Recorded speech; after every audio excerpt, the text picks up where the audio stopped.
मेज़बान हया जावेद के साथ कश्मीर ऑनलाइन देखने वाले नाज़रीन खुलूस पर सलाम कबूल करें। 14 मई 2024 ईस्वी बमुताबिक 5 ज़िलक़द 1445 ईस्वी बरोज मंगलवार। डालते हैं नाज़रीन आज के खबरनामे पे एक नज़र। सख्त तरीन सिक्योरिटी इंतजाम के बीच श्रीनगर पार्लिमानी हल्का में चौथे मरहले में वोटिंग इख्तिताम पजीर। 24 उम्मीदवारों की किस्मत का फैसला वोटिंग मशीनों में बंद। वोटरों में काफ़ी जोश खरोश देखा गया। सुबह से ही कतारों में वोट डालने के लिए लोग बेसब्री से इंतज़ार कर रहे थे।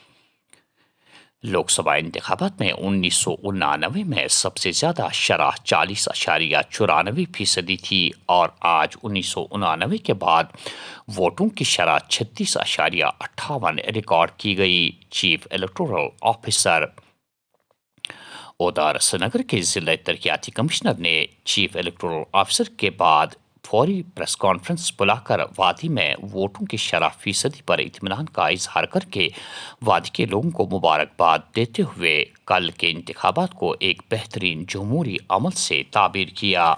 जैसे कि आप जानते हैं कि आज पोलिंग डे था 13 मई और श्रीनगर पार्लियामेंट्री कॉन्स्टिट्यूंसी में आज वोटिंग डे था और आपने देखा कि दैट अभी चीफ इलेक्टोरल ऑफिसर ने भी एक प्रेस कॉन्फ्रेंस दे दी और मैं आपके माध्यम से ये कहना चाहता हूँ कि दैट आज की जो पोलिंग रही बहुत ही पीसफुल रही और इसमें बहुत ही अच्छी पार्टिसिपेशन रही सारे लोगों की और जिस तरीके से इसको कोऑर्डिनेट किया गया सारे हमारे यारोज़ ने उनके अमले ने और जिस तरीके से इसमें वोटर्स ने पार्टिसिपेट किया बड़ा ही फेस्टिव माहौल था पोलिंग स्टेशंस में।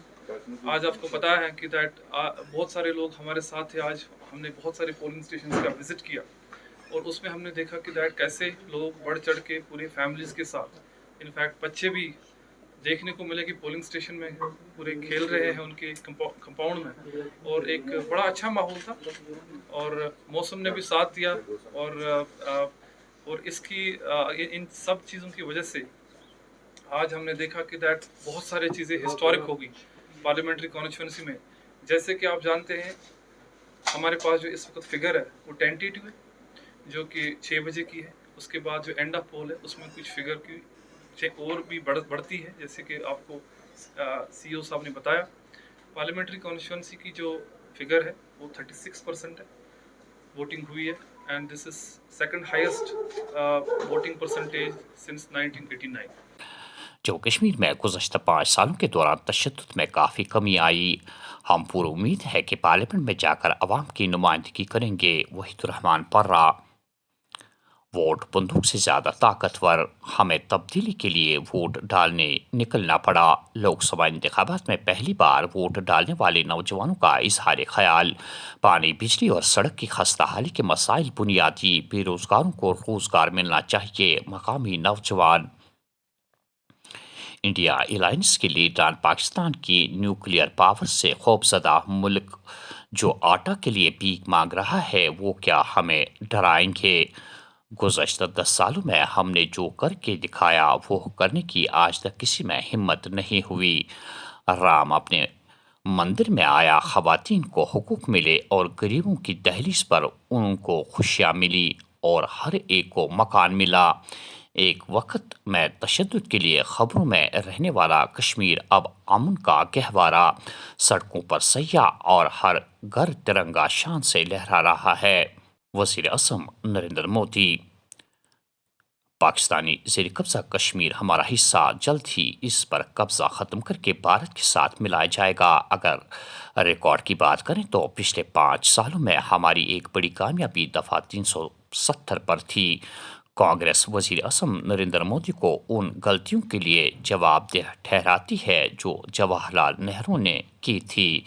एस जयशंकर पाकिस्तान कश्मीर मौक़िफ़ से कभी दस्तबरदार नहीं होगा और चीन अपनी साजिशों से बाज नहीं आएगा। भारत को अपनी ज़मीनी और फ़िज़ाई अस्करी सलाहियत बढ़ानी होगी ताकि कोई इसे कमज़ोर न समझे। एयर चीफ मार्शल 4 جون کو وزیر اعظم نریندر مودی کی قیادت میں ملک کی جیت ہوگی، خاندانی اور بدعنوان کانگریس اتحاد ہار جائے گا۔ مودی کی ضمانت کا مطلب غریبوں کے لیے 3 کروڑ گھر اور بزرگوں کا مفت علاج۔ محبت کی دکان سے نکلنے والے کانگریس کے شہزادے اب سماج میں نفرت اور زہر پھیلا رہے ہیں۔ Tarun Chugh central board of secondary education کی جانب سے 10ویں اور 12ویں جماعت کے نتائج کا اعلان۔ 10ویں میں مجموعی طور پر پاس فیصد 93.60% اور 12ویں جماعت میں 87.98% ریکارڈ کیا گیا۔ امتحان میں کامیاب ہونے والے امیدواروں کو وزیر اعظم کی مبارکباد، کہا ہمیں سب پر فخر ہے۔ وزیر اعظم سمیت بھاجپا کے تمام لیڈران مسلمانوں کے خلاف زہر افشائی کرتے پھرتے رہتے ہیں۔ جموں کشمیر کے عوام مایوسی، بے اطمینانی اور بددلی کا شکار۔ ڈاکٹر فاروق عبداللہ۔ عوام کو پارلیمنٹ میں اپنے اس امیدوار کو نمائندگی کرنے کے لیے بھیجنا ہوگا جو 5 اگست کے فیصلوں کے خلاف بات کریں۔ پارلیمانی انتخابات میں بھاجپا کو یہاں لانے والوں کو مسترد کرنا لازمی۔ عوام سوچ سمجھ کر اپنا ووٹ ڈالے۔ عمر عبداللہ۔ پہلی مرتبہ ہے کہ میں شمالی کشمیر میں آیا ہوں آج اپنے لیے ووٹ مانگنے کے لیے۔ میں ایک موقع چاہتا ہوں، میں چاہتا ہوں کہ آپ لوگ مجھے ایک موقع آپ کی نمائندگی اور آپ کی خدمت کرنے کا دیں، کیونکہ جس دور سے ہم گزر رہے ہیں وہ جموں کشمیر کے لیے ایک بہت نازک دور ہے۔ ہر طرف سے خطرہ ہے، ہر طرف سے ہمیں جو ہے ختم کرنے کی کوشش کی جا رہی ہے، ہر طرح سے ہمیں سیاسی طور اور اقتصادی طور غلام بنانے کی کوشش کی جا رہی ہے۔ 5 اگست 2019 کو جو ہوا وہ ابھی ہماری یاد میں تازہ ہے، لیکن اس کے ساتھ ساتھ اور بھی ہماری زمین کو لے کے، ہمارے روزگار کو لے کے ہر لحاظ سے دیکھیں تو جہاں لوگ پریشان ہیں۔ اس پریشانی کے لیے بہت ضروری ہے کہ آپ کا امیدوار وہ ہو جو کم سے کم دلی جا کے پارلیمنٹ میں اندر گھس کے آپ کے لیے بات کر سکے، آپ کی نمائندگی کر سکے۔ یہاں ریاست میں جو حالات ہیں ان کو وہاں پہ، کیونکہ وہ لوگ جھوٹ بہت بولتے ہیں، وہ کہتے ہیں نا اب یہاں سارا کچھ ٹھیک ہے۔ کتنا ٹھیک ہے نا، ہمیں معلوم ہے ہر لحاظ سے ہم پیچھے ہیں، چاہے سیاسی لحاظ سے ہو، ترقی کے لحاظ سے ہو۔ ملک میں ہم نمبر 1 پوزیشن پہ ہیں بے روزگاری کو لے کے۔ آج ہمارے نوجوان جو ہے وہ نشیلی دوائیوں کا جو ہے وہ شکار ہوتے ہیں، اور ان سب چیزوں کے لیے بہت ضروری ہے کہ آپ لوگ اور ہم سب جو ہے اپنی آواز دلی پہنچ کے بلند کریں اور اپنے حقوق کے لیے لڑیں، جو انشاءاللہ میں آپ کے لیے کروں گا، بشرط یہ کہ مجھے ایک موقع ملے آپ کی خدمت اور آپ کی نمائندگی کرنے کا۔ اس لیے ایک یہی گزارش کہ میرا بٹن جو ہے دوسرے نمبر پہ ہوگا، آپ کو زیادہ ڈھونڈنے کی ضرورت نہیں پڑے گی۔ ان 24 امیدواروں میں 24 بٹن آپ کو ڈھونڈنا نہیں ہے۔ دوسرا نمبر بٹن دبا کے آپ مجھے اپنی نمائندگی اور خدمت کرنے کا موقع دیں۔ آخر میں یہ خبر کہ رواں سال حج کے دوران عازمین کی سہولیات کے لیے سعودی وزارت حج کے بہترین اقدامات۔ سرکاری، نجی اور غیر منافع بخش شعبوں میں 1 لاکھ کارکنوں کو خاص تربیت دی جائے گی۔ ناظرین، یہ تھا آج کا خبرنامہ۔ دیجیے اپنے میزبان حیا جاوید کو اجازت۔ اللہ نگہبان۔